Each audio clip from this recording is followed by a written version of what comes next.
Hola, hoy nos sumergimos en una corriente artística que, bueno, sacudió los cimientos de la pintura y cambió nuestra forma de ver, el impresionismo. Vamos a explorar a fondo este movimiento del siglo XIX, basándonos en un detallado artículo de Wikipedia. La idea es entender qué fue, cómo surgió esa rebeldía, quiénes fueron sus protagonistas y por qué, bueno, por qué sigue siendo tan relevante hoy.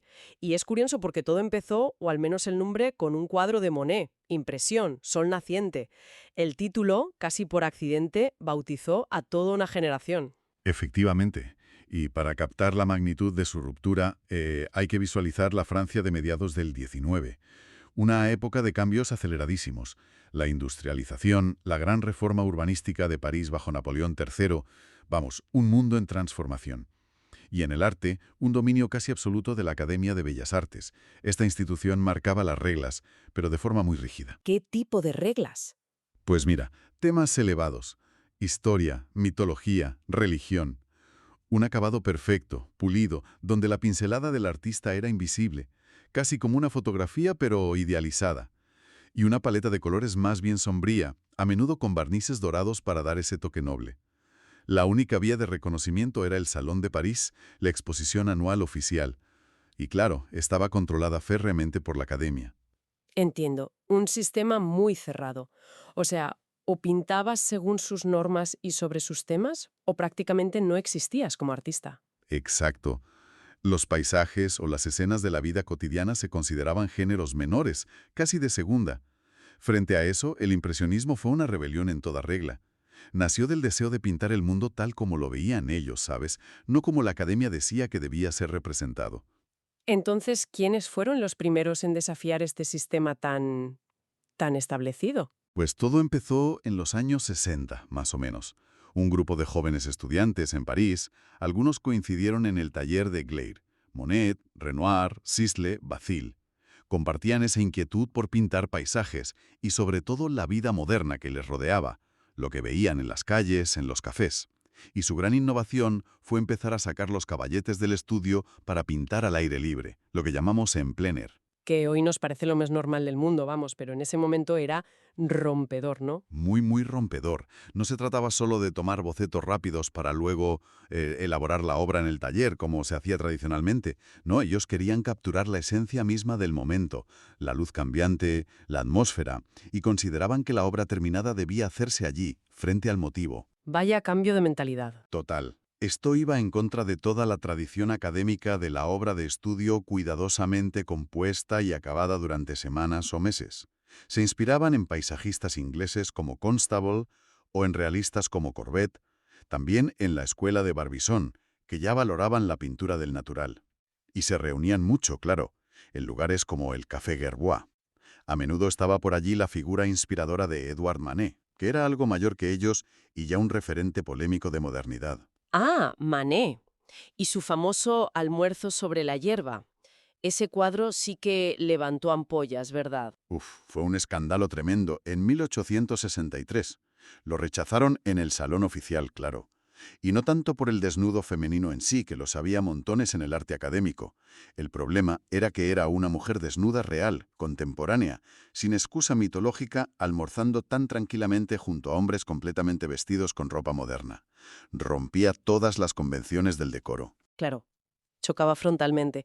¿Y qué pasó con tantas obras rechazadas? Porque no sería solo la de Manet. No, no, ese año hubo muchísimas. Tantas protestas que el propio emperador Napoleón III autorizó, de forma excepcional, la creación del Salón des Refusés, el Salón de los Rechazados. Fue un éxito de público, aunque muchos fueran a reírse, la verdad. Pero bueno, puso el foco sobre estos artistas rebeldes.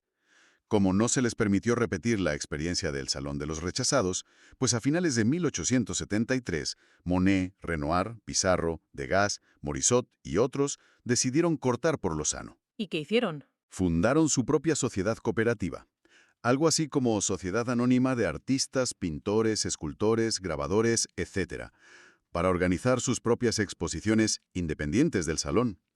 La primera fue en abril de 1874, en el estudio del fotógrafo Nadar, que era un espacio muy moderno también. 30 artistas participaron. Manet, curiosamente, aunque era admirado por ellos y compartía muchas ideas, declinó unirse. Él prefirió seguir intentando conquistar el salón desde dentro. Decía que era el verdadero campo de batalla. Qué curioso. Y en esa primera exposición es donde nace el nombre impresionistas, de forma un tanto irónica, ¿verdad? Así es, totalmente irónica al principio. Resulta que un crítico, Louis Leroy, visitó la exposición y escribió una reseña muy mordaz en el periódico Le Charivari. Se fijó en el título de un cuadro de Monet, Impresión Sol Naciente, y tituló su artículo La exposición de los impresionistas. Quería burlarse, vamos. ¿En qué sentido? Pues quería sugerir que aquello no eran cuadros terminados, sino meras impresiones, bocetos, algo inacabado. Llegó a escribir, y cito de memoria algo así como, el papel pintado en su estado embrionario está más acabado que esta marina. Qué fuerte. Increíble que un comentario sarcástico definiera todo un movimiento. Supongo que al principio no les haría mucha gracia a los artistas. Pues imagínate. La reacción inicial fue de rechazo y burla generalizada por parte de la crítica oficial y de mucho público. Pero los artistas, quizás con cierto espíritu de desafío, ¿sabes?, acabaron adoptando el término. Y con el tiempo, el público también. Lo que empezó como un insulto se convirtió en su bandera. Fascinante. Bueno, dejando el nombre a un lado, vayamos a lo importante. ¿A qué era lo realmente nuevo en su forma de pintar? ¿Cuáles eran esas técnicas revolucionarias que tanto chocaban? Dejaba textura en el lienzo. O sea, lo contrario al acabado liso académico. Justo. No buscaban ese pulido, sino transmitir la sensación visual rápida, la esencia del momento, no tanto el detalle minucioso. Segundo, la composición. A menudo parecía casual, descentrada, como si fuera un encuadre fotográfico espontáneo, ¿no? Capturando un fragmento de una escena mayor, como si la vida continuara fuera del cuadro. ¿Y la luz? Siempre se dice que eran los pintores de la luz. Eso era central, ¿no? Totalmente. Era su gran obsesión casi. Capturar los efectos cambiantes de la luz natural, cómo incidía sobre los objetos, cómo variaba según la hora del día, el clima. Esto estaba íntimamente ligado a pintar al aire libre, claro está. Para conseguir esa luz necesitaban estar ahí. Y para lograr esa luminosidad introdujeron cambios clave en el uso del color. Fue una revolución cromática. Aquí es donde entra la famosa paleta brillante impresionista. Colores vivos, puros. Exacto. Utilizaban colores más puros, a veces directamente del tubo, sin apenas mezclar en la paleta. Los aplicaban en el lienzo con pinceladas separadas, yuxtapuestas. ¿Por qué? Porque descubrieron, o redescubrieron y aplicaron sistemáticamente, que la mezcla óptica, la que hace el ojo del espectador a cierta distancia, era más vibrante que la mezcla física en la paleta. Y explotaron mucho el contraste simultáneo. Poner colores complementarios uno al lado del otro, por ejemplo un azul junto a un naranja, los hacía vibrar, parecer mucho más intensos. ¿Y qué hay del negro? Leí en alguna parte que casi lo eliminaron de sus paletas. Prácticamente lo desterraron, sí.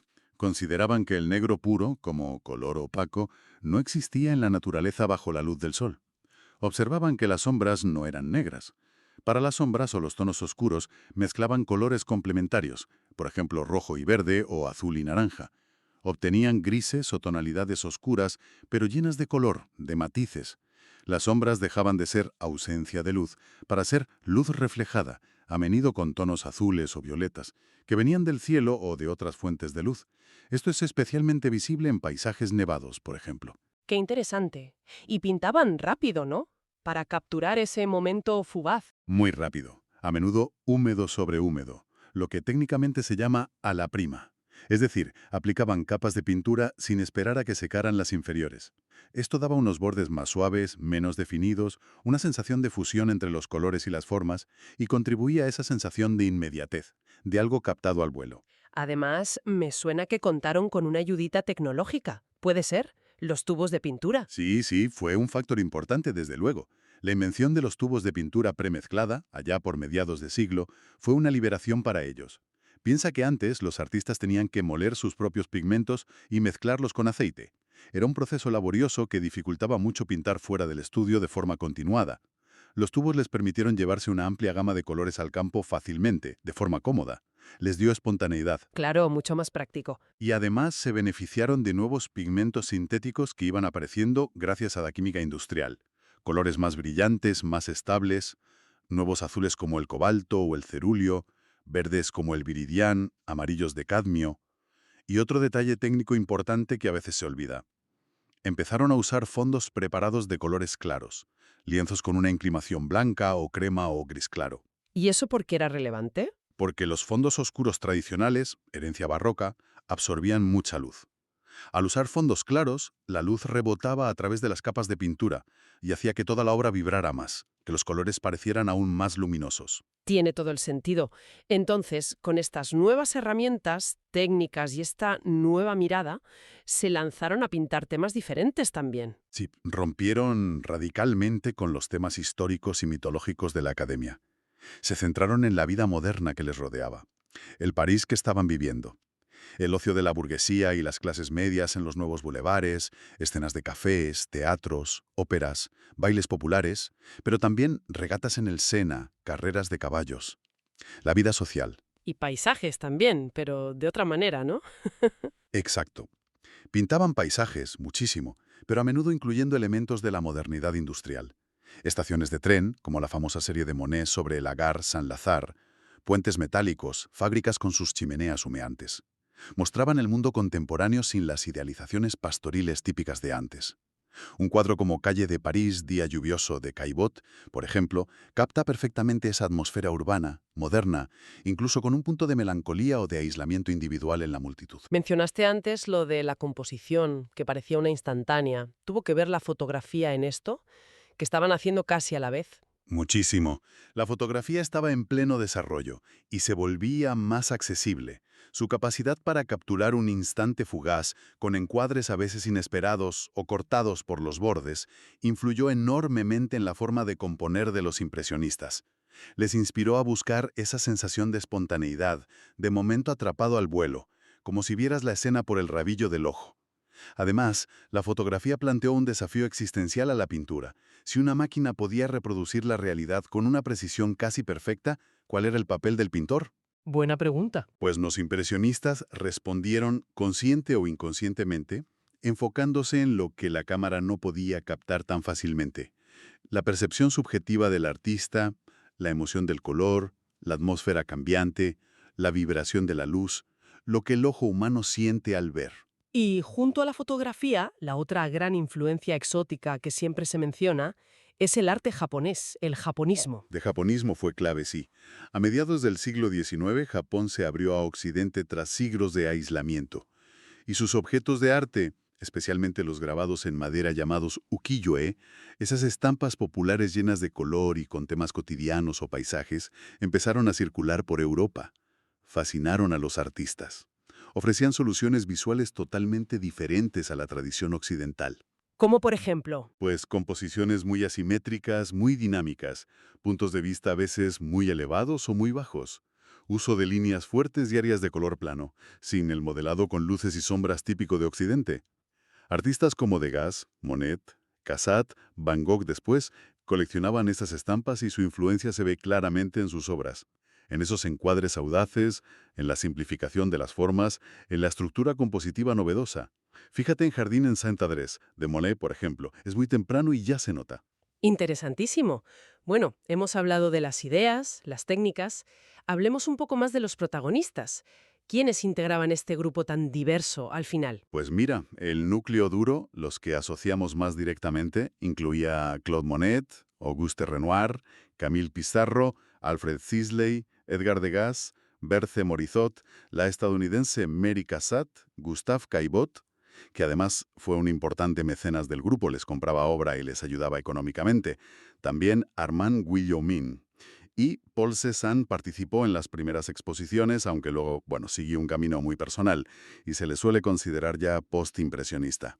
Y luego estaba Manet, que como dijimos era un referente, una inspiración para ellos, pero que prefirió no exponer formalmente con el grupo. Mencionas a Degas, Monet, Renoir. ¿Mantenían una unidad estilística muy férrea o había diferencias? No realmente. Su unidad era más de propósito. Rebelarse contra el salón, exponer juntos de forma independiente que de estilo pictórico. Había diferencias notables entre ellos. Monet, Sisley, Morisot y Pissarro son quizás los más ortodoxos, por decirlo así, en su búsqueda constante de la luz, el color y la sensación atmosférica al aire libre. La pintura en plein air era fundamental para ellos. ¿Y los demás? Pues Degas, por ejemplo, aunque expuso con ellos en casi todas las muestras, prefería los interiores.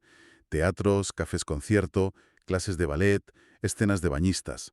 Daba muchísima importancia al dibujo, a la línea, y era bastante escéptico con la pintura a plein air, la despreciaba un poco de hecho.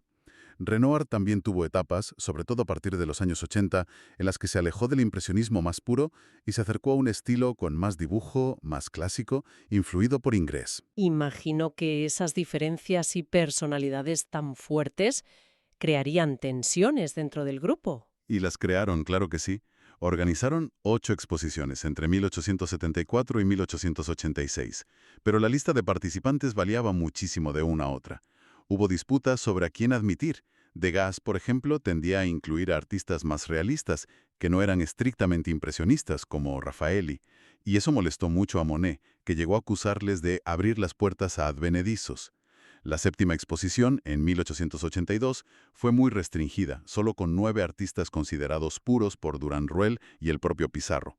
Y la última, en 1886, volvió a dividir al grupo por la presencia de los jóvenes puntillistas Surra y Signac, invitados por Pissarro y Degas, algo que Monet y Renoir no vieron bien. Vaya líos. ¿Hubo alguien que estuviera en todas? Sí, el único artista que participó en las 8 exposiciones fue Camille Pissarro. Era una figura clave no solo por su constancia, sino también por su talante más conciliador. Actuaba un poco como aglutinador. ¿Y cómo sobrevivían económicamente? Porque imagino que al principio, con tanta crítica y rechazo, no venderían mucho. Pues fue muy difícil al comienzo, la verdad. Aquí fue absolutamente fundamental la figura del marchante Paul Durand-Ruel. Fue uno de los poquísimos que apostó por ellos desde el principio. Les compró obra cuando nadie más lo hacía, les dio apoyo financiero, les organizó exposiciones no solo en París, sino también en Londres y, lo que fue crucial, en Nueva York. Ah, el mercado americano fue importante entonces. Importantísimo. El éxito en Estados Unidos, gracias a Durand-Ruel y a coleccionistas como los Havemeyer, ayudó mucho a que finalmente fueran reconocidos y valorados también en Francia. Aún así, fue un camino largo. Algunos, como Sisley, murieron prácticamente en la pobreza. Otros, como Monet o Renoir, sí alcanzaron el éxito y la estabilidad económica, pero más tarde, ya en las décadas de 1880 y 1890.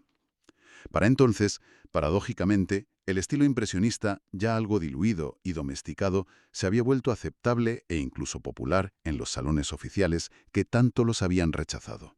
Has mencionado antes a Beth Morisot y Mary Cassatt. Creo que es importante dedicar un momento a hablar específicamente del papel de las mujeres en el impresionismo. No eran solo ellas dos, ¿verdad? No, no en absoluto. Son figuras centrales, no secundarias, y es fundamental reconocerlo. Las más destacadas y que participaron en las exposiciones del grupo fueron Berthe Morisot, que era cuñada de Manet, la estadounidense Mary Cassatt, amiga íntima de Degas, y Marie Bracquemont. También está Eva González, alumna de Manet, considerada impresionista por estilo, aunque no llegó a exponer con el grupo. Ellas compartían plenamente los objetivos artísticos del movimiento, pero claro, enfrentaban barreras sociales y profesionales enormes por ser mujeres en esa época. ¿Barreras como cuáles? Pues, por ejemplo, se les restringía enormemente el acceso a la formación artística formal. La Academia de Bellas Artes no admitía mujeres en las clases de desnudo del natural, que eran la base de la formación académica. Tenían que buscar maestros particulares o academias privadas menos prestigiosas. Además, socialmente, no estaba bien visto que una mujer de clase burguesa anduviera sola por ciertos lugares públicos, como los cafés o los bulevares, que eran puntos de encuentro y de inspiración para sus colegas masculinos. Entiendo. Y eso se reflejaba en los temas que pintaban, ¿no? Más escenas domésticas, quizá. En parte sí, y es un punto complejo. Por un lado, el impresionismo, al valorar la vida cotidiana y los interiores, legitimó temas que ellas conocían íntimamente y que dominaban, escenas familiares, niños, mujeres en el hogar, jardines privados. Pero esto también corría el riesgo de encasillarlas y de que la crítica interpretara su obra únicamente a través de clichés sobre la sensibilidad femenina, la delicadeza, el encanto, como si no pudieran abordar otros temas o tener la misma fuerza pictórica que los hombres. Ya veo, una doble cara. Exacto. Sin embargo, artistas como Cassatt o Morisot supieron trascenderlo con maestría. Cassatt, por ejemplo, es famosa por sus retratos de mujeres leyendo, absortas en sus pensamientos, conversando entre ellas, activas intelectualmente. Buscaba representar la vida interior de las mujeres, evitar la mirada puramente decorativa u objetualizante que a menudo se les aplicaba. Y Morisot, con su pincelada vibrante y luminosa, capturó la atmósfera de la vida burguesa femenina con una frescura increíble. Ambas consiguieron un equilibrio donde las figuras femeninas dominan su entorno, no son meros objetos dentro de ella. ¿Tuvieron reconocimiento en su época, más allá del círculo impresionista? Tuvieron cierto reconocimiento, sí. Expusieron regularmente, algunos críticos valoraron su trabajo. Morisot fue muy respetada dentro del grupo. Cassatt tuvo bastante éxito, sobre todo en América. Pero la historia del arte oficial, la escrita por hombres durante mucho tiempo, las marginó o las trató como figuras secundarias. Hubo que esperar hasta bien entrado el siglo XX y sobre todo al impulso de la historia del arte feminista a partir de los años 70 y 80 para que se revisara su papel y se les diera el lugar central que merecían. Es chocante, como decías antes, que importantes libros sobre impresionismo de mediados de siglo, como el de Jean Leymaret de 1955, ni siquiera las mencionaran. Increíble. Bueno, está claro que el impresionismo fue mucho más que un grupo de pintores franceses. Dejó huella más allá de la pintura y de Francia, ¿verdad? Sí, su influencia fue muy amplia, se extendió a otras disciplinas y geografías. En escultura, aunque es menos evidente, a veces se asocia con Degas por sus famosas ceras y bronces de bailarinas y caballos que buscaban captar el movimiento de una forma muy moderna. Y también con Auguste Rodin. Aunque no era impresionista, sus superficies rugosas, inacabadas, que juegan con la luz de forma similar a como lo hace la pincelada impresionista, muestran una sensibilidad afín. Y fuera de las artes plásticas, música, literatura. También se habla de impresionismo musical. Es un término que se aplica sobre todo a compositores de finales del XIX y principios del XX, como Claude Debussy y Maurice Ravel en Francia. Aunque Debussy rechazaba la etiqueta, su música a menudo evoca atmósferas, sensaciones, usa armonías y timbres muy novedosos para sugerir más que para declarar o narrar de forma tradicional. Hay un paralelismo con cómo los pintores usaban el color y la luz para crear una impresión. En literatura, la conexión es quizá más difusa, pero se relaciona a veces con el simbolismo, con autores como Baudelaire o Mallarmé, que eran contemporáneos y amigos de los pintores. Y más tarde, con escritores que utilizan detalles sensoriales muy selectivos para crear una impresión subjetiva en el lector, como en ciertas obras de Virginia Woolf o Joseph Conrad, donde la descripción de la percepción y la vida mental es clave. Y comentabas la expansión geográfica. ¿Se extendió muy rápido fuera de Francia? Fue un fenómeno global, realmente. Surgieron importantes escuelas o artistas impresionistas o con fuerte influencia impresionista por todo el mundo occidental. En Estados Unidos, además de Cassatt, hubo figuras muy relevantes como Child Hassam o William Mary Chase. En España, tuvimos la luz deslumbrante y la pincelada suelta de Joaquín Sorolla. Claro, Sorolla. En Escandinavia, los pintores de Skagen capturaron la luz particular del norte. En Rusia, Konstantin Korovin adaptó el estilo. En Australia, la llamada Heidelberg School con Tom Roberts o Arthur Streeton. En Bélgica, Alemania, Italia, casi todos los países desarrollaron su propia versión o adaptación del impresionismo. Cada lugar lo adaptó a su propia luz, a su propia sensibilidad, pero la influencia de la Revolución Francesa fue innegable y transformadora a nivel internacional. Y como toda revolución artística potente, al final generó una reacción desde dentro, ¿no? Así llegamos al postimpresionismo. Exactamente. Hacia los años 1880 más o menos, cuando el impresionismo empezaba a ser aceptado, una nueva generación de artistas, o incluso algunos de los propios impresionistas, sintieron la necesidad de ir más allá. Figuras clave que asociamos con el postimpresionismo son Vincent van Gogh, Paul Gauguin, Georges Seurat, Henri de Toulouse-Lautrec y también Paul Cézanne, que aunque participó en las primeras exposiciones impresionistas, desarrolló una visión tan personal y estructurada que se le considera el padre de muchas tendencias posteriores. ¿Y en qué se diferenciaban fundamentalmente del impresionismo clásico, por llamarlo así? Pues si el impresionismo se centraba sobre todo en capturar la sensación visual, la luz y el instante, de forma bastante objetiva, aunque siempre filtrada por la percepción subjetiva del artista, claro, los postimpresionistas reaccionaron contra esa, digamos, superficialidad óptica. Buscaron otras cosas. Pusieron más énfasis en la expresión personal, en la emoción, piensa en Van Gogh, en el contenido simbólico, Gauguin, en la estructura formal y la solidez del cuadro, Cézanne, o en bases más científicas y ordenadas del color, Seurat con el puntillismo. Usaron el color y la línea de formas mucho más subjetivas, a menudo antinaturalistas, con fines expresivos o decorativos. Pizarro, por ejemplo, experimentó brevemente con el puntillismo. Monet, aunque siguió fiel a sus nenúfares, también evolucionó hacia algo más abstracto y personal al final de su vida. Entiendo. Fue como una evolución lógica, pero también una ruptura. Sí, fue ambas cosas. Partieron del impresionismo, de su libertad cromática y temática, pero lo llevaron en direcciones muy diferentes. Y esa diversidad del postimpresionismo fue la que abrió directamente las puertas a las vanguardias del siglo XX, como el fauvismo con su color arbitrario y el cubismo con su análisis de la forma que tanto debe a Cézanne.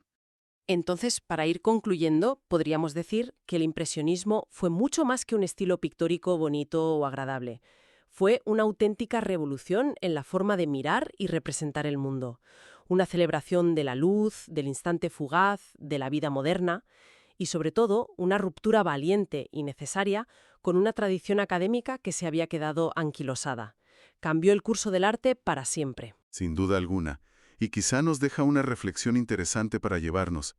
Al centrarse en lo cotidiano, en la percepción subjetiva e individual, en ese momento que se escapa, no solo transformaron la pintura, sino que de alguna manera influyeron en cómo la sociedad moderna empezó a valorar la propia experiencia del mundo, la observación personal.